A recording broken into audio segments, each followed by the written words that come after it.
נתמתם בם. אם אתם בם, סופכם לטמא bam. Si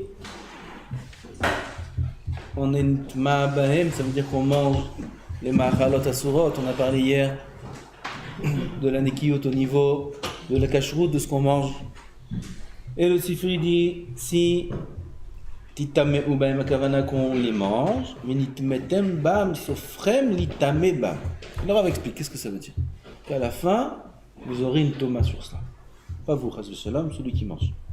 Baïnou, k'amachalot ha'asurot machnisim tum'a mamash belibo ou benafsho shel adam. Vous entendez ce qu'il dit, monsieur Tachem? Je répète.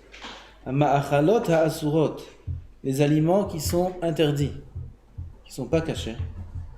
Machnisim tum'a mamash, ça rentre, mamash, la tum'a, ça fait pénétrer réellement, concrètement de la tum'a, belibo ou benafsho shel adam, dans le cœur et l'âme de l'homme. Ad shekdushato shel hamakom baruchu mistaleket umitrahaket mimeno bar minay. Jusqu'à tel point que la kedusha d'Hachem, qui se trouve chez l'homme, mistaleket, elle s'en va, elle s'éloigne, elle s'écarte de l'homme. La tum'a d'Hachem s'écarte de l'homme. Celui qui mange des machalot asurot. D'après ça, on comprend l'histoire qu'il y a eu avec le Rambam. À l'époque du Rambam, on sait qu'il y avait beaucoup de juifs parmi Am Israël dans toutes sortes de pays qui partaient loin dans la philosophie et même arrivaient à une grande kfira b'Hashem, à renier Hachem, c'était des athées, etc. Et le Rambam a écrit le livre Moreh Nevuchim à cause de ça. Moreh Nevuchim, le guide des égarés. C'est quoi le guide des égarés? Il a écrit un guide pour ceux qui sont égarés de la Emouna. Nous, on ne lit pas ce livre aujourd'hui. Parce que Baruch Hashem, on n'est pas égaré. C'est le livre des égarés. Celui qui est égaré, il doit lire ce livre. Celui qui n'est pas égaré, il a une Emouna Tmima, Pshuta, de sa grand-mère. Okay? Qui dit qu'est-ce qu'il est égaré lui? Baruch Hashem, il est bien garé. Il n'est pas égaré. Il a besoin de lire un livre, un guide des égarés. Et ceux qui aiment comme ça, ils s'ennuient un peu. Mais là, je suis obligé de dire. Ils aiment un peu comme ça, réfléchir. Ils aiment lire les trucs des égarés. C'est dangereux de lire ce livre. C'est dangereux. Quelqu'un qui a une émounat, mima et pshuta, simple, il est sain, il est en bonne santé dans sa émouna. Pourquoi il va lire des choses où là-bas il y a des questions qui sont des questions dures que le Rambam pose et il y répond. Mais parfois un homme il peut rester bloqué dans la question. C'est pas pour nous ces livres-là. En tout cas, d'ailleurs il y avait même des grands rishonim de l'époque du Rambam qui ont brûlé les livres du Rambam sur la place publique. Brûlé les livres du Rambam. Les grands rishonim que vous connaissez. Pourquoi? Tellement qu'ils ont été contre le Rambam. Pourquoi il a écrit des livres de philosophie, des livres de pensée qui sont pour annuler les avis des athées, etc. Pourquoi ils rentrent là-dedans le Rambam? On a une émouna pshuta, simple. Et ils ont brûlé ces livres. Après, ils ont fait tchouva. Mais le Rambam à son époque était très, très, très... Comment on dit? Hein? Quoi? Non, il y a un mot plus joli. Controversé. Il était controversé. Par qui? Par les gdolim de son époque. Comme tous les tzadikim de toutes les générations, chaque fois, il y a dans leur génération des gens qui sont contre. Bref, le Rambam a écrit le guide des égarés parce qu'à son époque, il y avait beaucoup de juifs qui étaient partis loin dans la philosophie et dans l'athéisme, et ainsi de suite. Et il recevait beaucoup de questions, le Rambam. Des questions qui venaient de tel pays, de Théman, il y a beaucoup d'écrits du Rambam qui venaient répondre aux questions de Emouna, de ces juifs-là qui étaient dans la Gola, dans la Galoute. Et une fois, on a amené au Rambam un manuscrit avec toutes sortes de questions que des juifs de telle ville ou pays posaient. Et comme c'était l'habitude de Rambam d'y répondre, donc on lui a amené, voilà. Et le Rambam reçoit la lettre, et on lui dit, il demande de quelle ville ça vient. De telle ville. Il a plié la lettre telle qu'elle, et il l'a rendue. Tout le monde est stupéfait. Le Rav. Le Rav, c'était son travail de répondre à toutes les questions de Emouna, de tout. Cela, on ne peut pas leur répondre. Pourquoi? Dans cette ville-là, ils mangent des machalot très fautes. Ils ne mangent pas caché. Alors, quel rapport? Et alors, ils ne mangent pas caché. Pourquoi là-bas, dans tel pays, ils sont tzadikim? Là-bas, ils font pas Shabbat. Là-bas, ils font Avodazara. Là-bas, et quand même, le Rambam m'a répondu. Alors là, qu'est-ce qui se passe? Ils ne mangent pas caché? C'est tout? Ici, ils ne mangent pas caché. Toutes les réponses du monde ne suffiront pas. Leur tête, leur cœur est bouché, c'est fermé. Il n'y a rien à faire. Tu ne peux pas leur expliquer rien du tout. Donc c'est pour ça, de là, ils ont appris des grands tzadikim qui font du zikou arabim, qu'il faut faire tchouva aux gens, etc. Première chose, premier pas à faire aux juifs qui sont loin de la Torah, c'est d'abord kasher. D'abord qu'ils mangent kasher. S'ils ne mangent pas kasher, aucun effort ne suffira pour leur faire tchouva. Même tu leur dis de faire Shabbat et ils vont faire Shabbat, ça va pas tenir. Quand un homme mange kasher, la Emouna ne peut pas rentrer en lui. Et c'est mes forages là dans ce qu'on est en train de lire.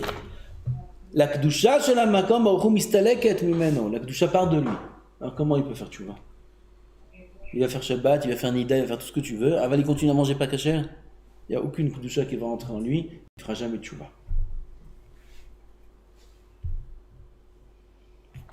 Veo Machamrou Bachaz Gamken. Chef. Attention. Vinitmetem ba. Al tikri vinitmetem, et là, venitamtem. Venitamtem, c'est la chose. Timtum. Timtum, c'est devenir bête. Chez Avera, metamtemet, libosh et la dame. Metamtemet, c'est aussi milachon atum. Ça. Atum? Ça bouge, ça ferme le cœur de l'homme. Qui mistaleket mimeno ha'de'ah ha'amitit ve'ruach ha'sechel she'akadosh baruch hu noten la'hasidim. Part de lui la de'a amitit, la vraie compréhension, la vraie connaissance des choses. Et le ruach qu'Akadosh baruch hu donne aux tzadikim, aux hasidim, Akadosh baruch hu, à ceux qui vont dans un bon chemin, qui s'efforcent d'être tzadikim, alors il leur donne un ruach de kedusha. Parfois, celui qui est bien investi dans le limoud, dans la Vodat Hashem, il sent un élan où il est propulsé, il a envie d'avancer, et encore. D'où ça vient? C'est un ruach de kedusha qu'Akadosh baruch hu donne aux tzadikim. Tout le monde peut sentir ça. Pourquoi parfois on sent pas ça? Parce qu'on traîne un peu la patte. On se laisse réveiller le matin pour la tefila, et pas de soi-même. Celui qui lui-même se réveille, je va lui donner un souffle de kedusha à celui qui attend qu'on le réveille. Et si on l'a pas réveillé, alors il hiberne pendant des heures. Il peut hiberner des semaines, des mois, comme un ours. Alors celui-là, il recevra un ruach de kedusha. Au contraire, un ruach de l'inverse qui rentre en lui. Après il vient voir, il dit ouais, moi je sais pas, moi je dis, faut se prendre en main, faut se réveiller de soi-même à la tefila. Moi je sais qu'on réveille les enfants pour aller à l'école. Qui ont les petits? Ou les enfants qui n'ont pas envie d'aller à l'école, on les réveille, même s'ils sont grands. On réveille un papa pour aller au travail. Sa mère elle vient le réveiller, il est marié, il a 3 enfants. Le réveiller, ah mon fils, va au travail, ou sa femme le réveille, alors vas-y, va au travail. Celui-là, il va pas faire long feu avec sa femme, celui-là. Là, il se réveille de lui-même. Un adulte, il se réveille. Allez, j'y vais, on réveille. Qu'est-ce que vous voulez que je vous dise? Bon, on va continuer. Non, on ne réveille pas en ce moment, d'accord? Je crois qu'on va laisser ça comme ça. Chacun se réveille tout seul. Tout seul. Nechvod Hashem Yitbarach, Nechvod Atfilah, Nechvod Kirat Shema, Nechvod Makom Baruch Hu. Venir, comme on a la Gemara dit dans Brachot, Rabbi Yochanan, quand Kadosh Baruch Hu vient à l'heure à la Tfilah. Kadosh Baruch Hu, c'est le premier au Bet HaKnesset. Avant le Minyan. C'est Kadosh Baruch Hu qui vient. Comme Matan Torah. Avant que Am Israël sont arrivés à Sinaï, Kadosh Baruch Hu était le premier. Et il arrive en premier à la Bet HaKnesset. et il regarde un par un qui arrive. Comme ça, la Gemara dit dans Brachot. Celui-là, il est rentré à Baruch Haba. Le premier, il prend le sachar de tout le monde. Le deuxième prend le sachar de tous ceux qui viennent après. Le troisième, c'est comme ça jusqu'au 10e. Après le 11e, il prend le sachar de lui-même. C'est bien aussi. Quand je il compte. Ah, celui-là il est là, celui-là il est là, voilà ta place, voilà ta place. Si un, il n'arrive pas, il est 7h, allez 7h15. Je sais pas à quelle heure ça marche, je sais pas comment ça marche. Mistama à 7h, nous on a guide 7h15. Et il n'est pas là. Et si on a commencé au dos, il n'est pas là. Kadosh Baruch Hu, mash'il bo. Vous savez ce que ça veut dire? Hachem dit, où il est un tel? Où il est? Pourquoi il n'est pas là?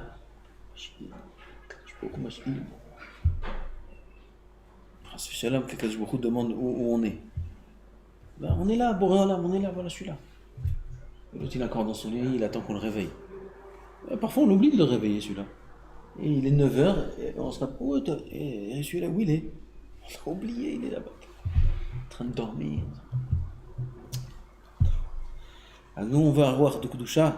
Pour avoir un roi de Kedusha, il faut se prendre en main, il faut se réveiller, il faut travailler soi-même, être soi-même un moteur.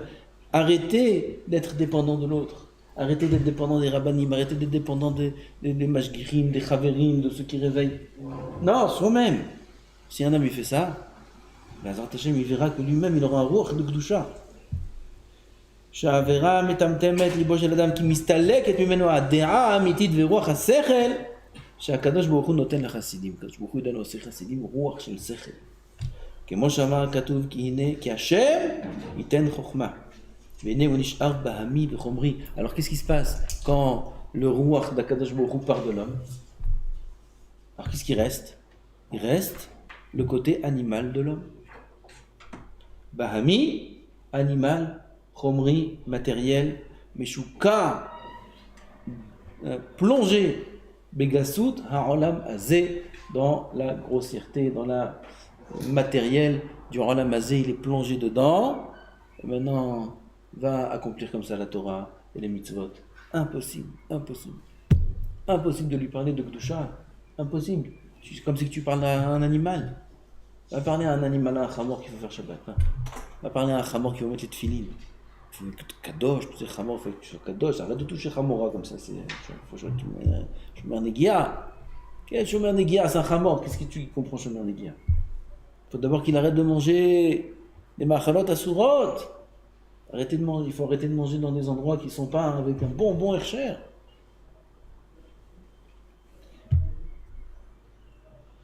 Avec un bon hercher,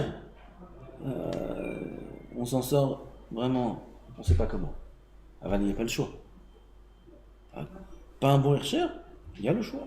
Pourquoi aller dans un endroit où il n'y a pas un bon hercher? Pourquoi aller dans des endroits où il n'y a pas 100%? Pourquoi? Si on donne à quelqu'un une boisson, un verre, dans ce verre on lui dit peut-être, il y a du produit pour les rats qui est tombé, peut-être. Mais à mon avis, non. À mon avis, non. Mais je sais pas, il y avait la bouteille à côté, j'ai vu un enfant touché, versé, je sais pas. Ken?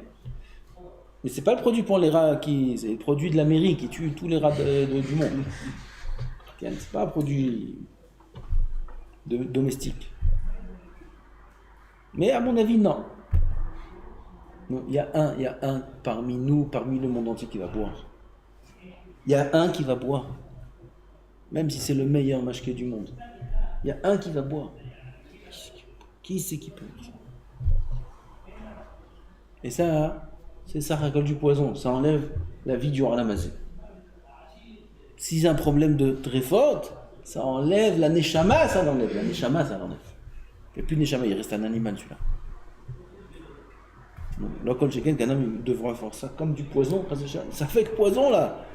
Poulet, rabanout. Je dis poulet rabanout, ça fait que poison. Tu manges plus de rabanout. S'il n'y a pas le choix, si c'est sur le compte de des Isurim d'Oraïta, comme par exemple faire vexer, faire de la peine. Je dis rien à la Khalema, tout à la Khalema, vous demandez au Goudolim. Je dis rien à la Khalema, juste je dis qu'on ait des idées comment il faut voir les choses. Et invité, si jamais il ne mange pas, ça va être la crise mondiale, familiale. Oui. Ça, je n'ai pas dit. Sauf c'est cachère, il y a écrit cachère. Peut-être on peut s'appuyer sur ça, sur ça, sur ça. Je n'ai pas dit qu'il faut faire des ravérotes à cause de ça. Si il est lui-même seul, il décide, on fait un resto, on fait un resto. Quel resto? Resto celui-là. Pourquoi celui-là? Parce que c'est meilleur, mais c'est dangereux. Un resto celui-là, un peu plus cher, un peu moins bon. C'est cachère comme il faut. Regarde. C'est cachère comme il faut, pas que la cache-route qui a écrit, aussi la cache-route de l'endroit, aussi la cache-route de ceux qui servent, de ceux qui se trouvent là-bas, de ceux qui sont assis là-bas. Aussi, il faut le cache-route de la Neshama aussi, il faut. Pas de ce qu'on mange seulement. Ça, tu as le choix. Quand on n'a pas le choix, je sais pas. Je dis pas. Ça, il y a des cas, Bémet, où c'est mouta. Même Rabbanout, même Zay, il y a le rov, il y a ci, il y a ça, dans les légumes, les fruits, c'est mouta. Alors, quand il y a le choix, pourquoi aller prendre des choses où il y a un safek poison dedans? Pourquoi?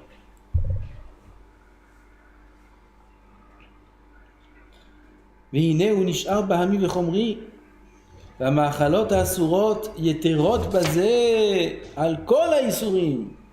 Ça, l'interdit des aliments pas cachers sont plus graves que tous les autres interdits. Pourquoi?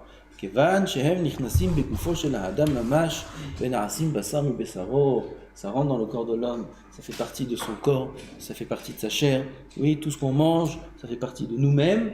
Et donc, c'est vraiment inscrire en nous, chas v'shalom, la ravera, la tum'a de l'aliment qu'on mange. וכדי להודיענו שלא הבהמות הטמאות או שקצים בזבל הם טמאים אלא גם הטרפות שבמין הכשר עצמו הם בכלל טומאה מה כתוב להבדיל בין הטמא ובין הטהור. Oui, il n'y a pas que les espèces qui sont pas cachères qui sont interdites. Même dans les espèces cachères, il y a des choses interdites comme les nevelotes, trefot. La différence entre... La Torah nous dit faire la différence entre le tamé et le tahor.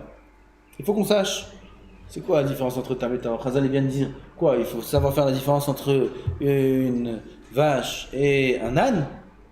Ça c'est tamé, ça c'est tahor. Qui c'est qui? C'est pas ça. C'est pas ça la kamana ben tamé ben tahor. Ben ishrat rubo shel kané le ishrat chetzio, ou alors rov du kané à chatzi, il y a le kané veshet. Pour faire la shrita, il faut que kané c'est l'œsophage, veshet c'est veshet c'est l'œsophage, kané c'est raché artère, c'est l'air. Et il faut faire la shrita du rov, c'est simanim ça s'appelle. Et s'il a fait que la moitié, c'est taref, c'est nevela. C'est ça qu'il faut faire la différence entre tamé et tahor. Pourquoi on ne sait pas faire la différence entre rov et muat? C'est pas ça la différence. Et kama וכמה, סליחה, pardon, ben temea alecha ou ben teora alecha, ben ishrat rubo, c'est ça qui fait faire la différence. וכמה ben rubo lechetzio, combien il y a une différence entre le rov et la moitié, mais lo asehara, un cheveu. Oui, pas entre 1 et 2. 1 et 2, voilà qu'on sait la différence. Entre rov et muat et chetzi. Combien c'est la différence entre la majorité et la moitié? Un demi-millimètre. Là-bas, il faut faire bien attention. Un cheveu, pourquoi ils ont dit un cheveu?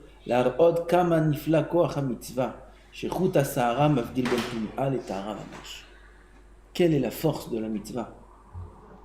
Quelle différence entre tamé et tahor? Un cheveu. Pareil, la Gemara dit entre le Gehinam et le Gan Eden. Quelle distance est entre le Gehinam et le Gan Eden? On dit des milliards de kilomètres, des milliards d'années-lumière. Entre le Gehinam et le Gan Eden. Non. La différence entre les deux, c'est un cheveu. Un cheveu. Et entre le Gehinam et Gan Eden. Au Gan Eden, on ne sent pas l'odeur du Gehinam. Il n'y a pas de problème là-bas, c'est bien hermétique. Aval, pourquoi Chazal nous dit qu'il y a un cheveu entre les deux? Pour nous montrer la différence entre le Oved Hashem et celui qui est par Oved Hashem. 100, 101.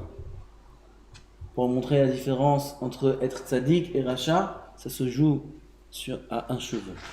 C'est pour ça que l'on a dit que l'article là-bas, quand Kadosh Baruch Hu fera la shrita, au Yetzer Hara, les Rechaim vont pleurer, les Tzadikim vont pleurer. Les Rechaim vont pleurer pourquoi? Parce qu'ils ont vu le Yetzer Hara, tout le Yetzer Hara, ce grand Yetzer Hara, tous les arguments qui vont toute leur vie. Ah oui, il faut travailler, il faut de l'argent, mais c'est dur, mais chacun ses arguments. Tout ça, ils vont voir grand comme un cheveu.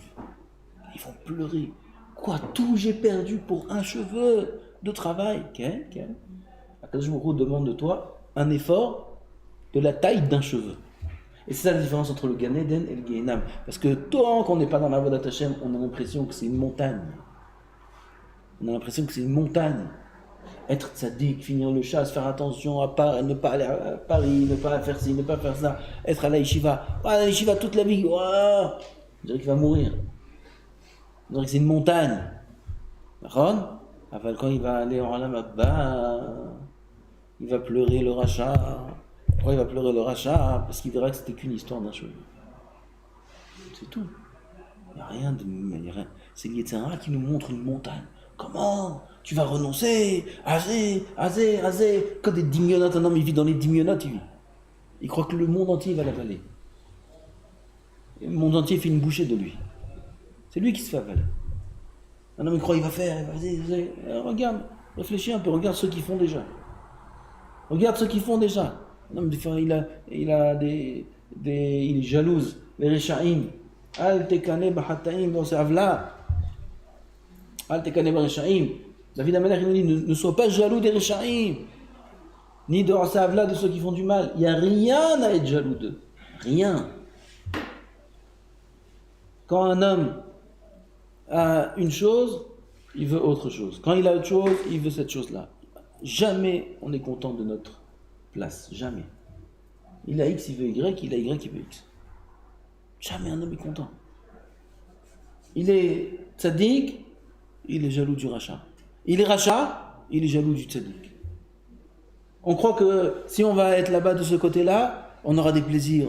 On voit celui-là, c'est un champion de football. Celui-là, c'est un chanteur. Celui-là, c'est un artiste. Celui-là, c'est ça. Celui-là, c'est ça. Celui-là, il a fait des affaires. Regarde dans quelle maison il habite. On croit que c'est le plus heureux du monde. Maintenant, enlève tes habits, porte son vêtement à lui, va dans sa peau à lui. Comment il dit la même chose de toi. La même chose de toi. Regarde celui-là. Quel bonheur. Quel bonheur. Il se prend la tête sur un du tout. Il est assis avec sa Gemara, il étudie, il est tzaddik, quel bonheur, parce que j'aurais aimé. Et plus que ça encore, ça, je suis gentil avec vous encore. Mais c'est que des problèmes. Que des problèmes. Bémet la Torah, c'est le chemin du bonheur, c'est la simcha de vivre la Torah déjà. La Avodat Hashem. Il n'y a pas plus grande simcha que d'être en Avodat Hashem, que d'être dans le... Nahon, c'est des épreuves. Nahon, que ça demande des concessions. Mais une fois qu'on les fait, on verra que c'était un cheveu. C'est rien du tout. Mais au contraire, heureusement qu'on fait ça. Sinon, dehors, c'est que des déceptions. C'est que des guidotes, comme on dit, des tromperies. C'est un monde trompeur. En l'âme boguette, sur l'âme. C'est un monde trompeur, ce monde. T'es sûr qu'il va te donner, et puis il donne à l'autre. Ah, mais j'ai fait, qu'est-ce que tu crois? Tu vis dans un olam, alma de shikra. Le Zohar dit, c'est un monde de shaker, c'est un monde mensonger ce monde-là. Il te ment du matin au soir, il te fait croire du matin au soir des choses, il te montre des choses que tu vas avoir, que tu vas recevoir, je te promets, je vais te donner, fais ça, viens faire des études de ci et de ça. À la fin il arrive, il n'y a rien du tout de tout ce qu'il croyait. Et même s'il accède à ce qu'il croyait accéder, il verra que c'était pas tellement folie. Tellement la folie. Ah, d'être champion de ça, voilà, champion. Et après quoi? Et après rien. Il faut être champion d'autre chose. Il faut acheter autre chose, il faut donner autre chose. Mais chacun il cherche autre chose et autre chose et autre chose. Il cherche le Torah, qu'est-ce qu'il cherche? Rod Maseret. C'est tout ce qu'on cherche. Ni tavod, ni de rien du tout. Qu'est-ce qu'on a besoin? On n'a rien besoin. Qu'est-ce que tu as besoin? On a besoin de Boré Olam. On a besoin de mitzvot, on a besoin encore un daf, et encore un daf, et encore un daf. Ça, c'est le bonheur, ça. Dehors, qu'est-ce qu'il y a, ce monde, il a quelque chose à te vendre, ce monde. Il n'y a rien à vendre. Il y a une simple bonne note. Simple. Parfois, c'est tellement simple que j'arrive pas à comprendre. C'est un cheveu mamache. Parfois, on ne comprend même pas les gens. Mais qu'est-ce que vous avez du ramassé? Qu'est-ce qui vous apporte ça, ramassé? Qu'est-ce qui vous apporte? Que des déceptions. Lui, les filles, rien qui pleure du matin au soir. Avec ces histoires d'amour à 2 francs. Il pleure. C'est fou. Que des déceptions et que des tavotes. Il est jamais content, jamais satisfait, jamais. Et d'une folie à une autre, et d'une mode à une autre, une fois il apparaît comme ça, une fois il coupe comme ça, une fois il coupe comme ça, une fois la mode comme ça, une fois la mode comme ça, une fois ça. Tu peux pas rester la même chose. Non, impossible. S'il reste la même chose, il est nul. Il est obligé comme un caméléon de se transformer par rapport à l'environnement. La couleur qu'il y a autour de lui, il doit avoir la même. Mais dis-moi, t'es un esclave. C'est un esclave celui-là. Ben Chorin, celui qui enseigne la Torah, il est libre. Il est indépendant de toutes ces inanimes là. Vous savez pas quel bonheur on a, nous, d'être pas attachés à aucun de ces inanimes là. C'est folie, surtout les jeunes aujourd'hui, ils sont tous déprimés, les pauvres. Pourquoi ils sont déprimés? Parce qu'ils n'arrivent jamais à atteindre l'image qu'ils aimeraient atteindre, qu'on leur montre dans les films. Ils sont partis trop haut là. Avant, les films étaient simples. Maintenant, ils arrivent à faire des choses trop fortes. Alors l'image, elle est trop... il faut ressembler à celui-là. Avant, c'était Bruce Lee, ou quoi. Bruce Lee. Tu fais une ceinture noire karaté, tu ressembles à lui. Aujourd'hui, c'est fini, ça. Tu dois ressembler à des choses qui sont... c'est impossible. Alors, ils te donnent... Ils ont poussé la barre trop, là. Alors, les gens, ils n'arrivent pas à Ken. J'exagère un peu à valider, c'est ça. Ils donnent des objectifs qui sont impossibles à atteindre. Alors, un homme, il est toujours déçu. Même dans l'argent. Les gens, ils vont faire des affaires... Ce monde, il est devenu trop évolué. Les gens, ils font de l'argent trop vite. Jamais tu pourras ressembler exactement à l'autre. Jamais.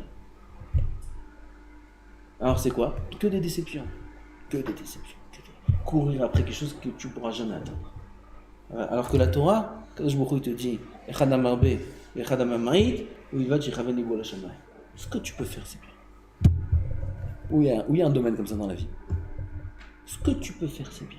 Tu as fait ce que tu peux faire, t'es mon tzaddik, t'es chassid, t'es kadosh, je te donne la bracha, je te donne la tzedaka, je te donne tout ce que tu veux. Où il y a ça dans le monde? Que ici, que chez nous, que chez Ram ici. On fait ce qu'on peut.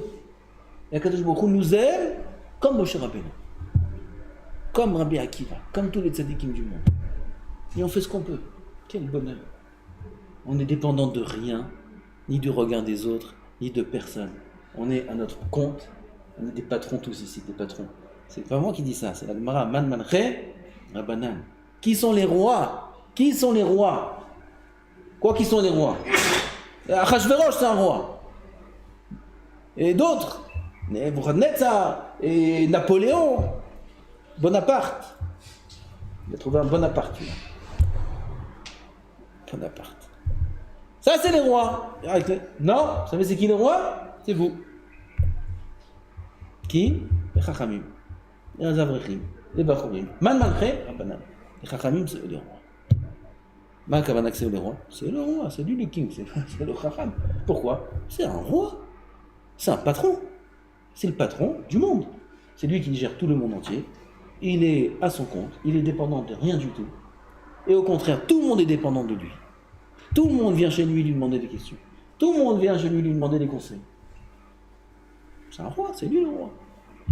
On a besoin d'un royaume, d'un truc. Son royaume, il est là-bas. Après 120 ans, tu vas voir le royaume. Attends, tu vas voir le royaume. Il est le roi, le royaume. Alors, dans ce monde-là, c'est le roi, sans royaume. Sans couronne, sans rien du tout. C'est lui le roi. Et tous ceux qui ont la couronne et le royaume, c'est des esclaves. Car il faut bien comprendre. C'est le lien de la Sahara. Un cheveu différencie la Toum'a de la Tahara. Le kasher du Taref. Un cheveu. Pourquoi Akadosh Baruch Hu nous montre ça? Pour nous faire bien comprendre que c'est un cheveu qui différencie l'effort du Racha au Tzadik. Du Gen Eden au Gehinam. un cheveu, c'est rien du tout l'effort à fournir. Kadosh Baruch Hu Zaken, Oranai en âme.